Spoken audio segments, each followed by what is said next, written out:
öğle çay içmek molasını vermişiz arkadaşlarla. Benden bir türkü istediler inşallah. Bakalım size hangi türkü söylüyoruz. Yeşil ördek gibi daldım göllere, yeşil ördek gibi daldım göllere. Sen düşürdün beni dilden dillere. Başım alıp gitsem gurbet ellere.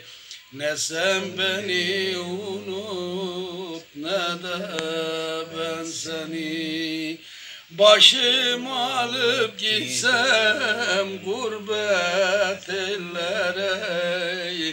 Ne sen beni unut ne de ben seni.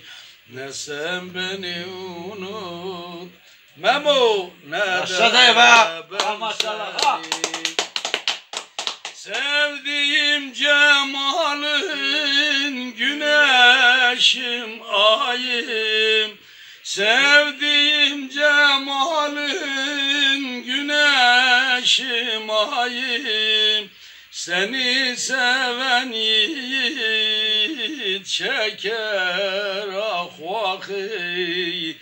Getir el basayım kelamullahi. Ne sen beni unut ne de ben seni.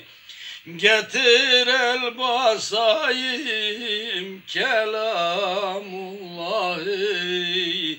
Ne sen beni unut ne de ben seni. Ne sen beni unut ne de ben seni.